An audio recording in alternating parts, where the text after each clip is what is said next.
গল্পের নাম ভূতের তারা।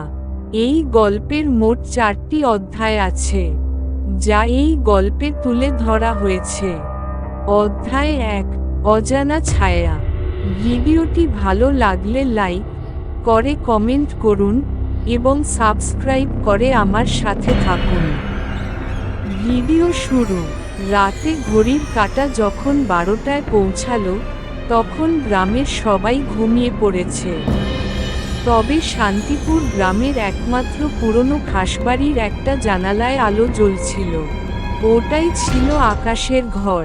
শহর থেকে গ্রামে ঘুরতে এসেছিল সে, কিন্তু গ্রামের লোকেরা তাকে সাবধান করেছিল, ওই বাড়ির পেছনের বাঁশবাগানের দিকে যেও না, রাত নামলে সেখানে কিছু দেখা যায়।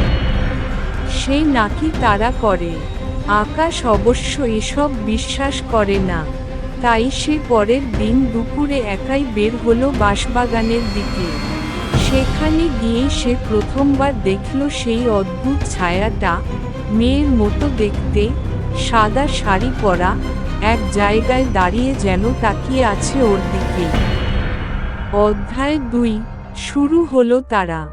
রাত নামতেই আকাশের ঘরের দরজা হালকা আওয়াজে খোলার শব্দ হয়।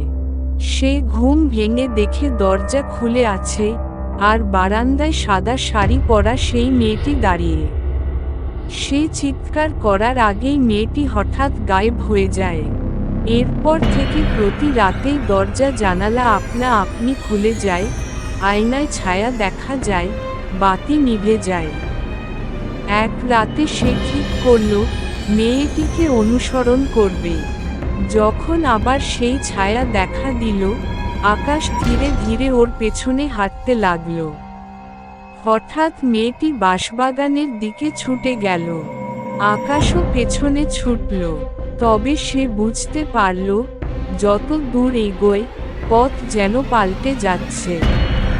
চারপাশ ঘন অন্ধকারে ঢেকে যাচ্ছে। অধ্যায় 3, শেষ সত্য। হঠাৎ একটা গাছের তলায় পড়ে যায় আকাশ।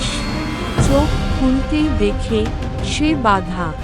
চারপাশে অনেকগুলো ছায়ামূর্তি। তারা কাঁদছে, চিৎকার করছে, আর বলছে, আমাদের দোষ ছিল না। আমরাই সেই তাড়ানো আত্মা, আমাদের কেউ মুক্তি দেয়নি।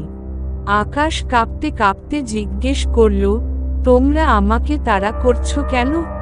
একটা ছায়া ফিসফিসিয়ে বলল, তুইও বাড়িতে থেকেছিস, যেখানে আমাদের দেহ চাপা দেওয়া হয়েছিল। আমরা শান্তি চাই, আমাদের কবর দে, না হলে তোকে তাড়িয়ে নিয়ে যাব চিরতরে। অধ্যায় 4, মুক্তি। সকালে আকাশের চোখ খুলতেই দেখে সে নিজের বিছানায়, কিন্তু বাঁ হাতে একটা কাগজ, তাতে লেখা, বাঁশবাগানের পশ্চিম কোণে মাটির নিচে আমরা আটকে আছি।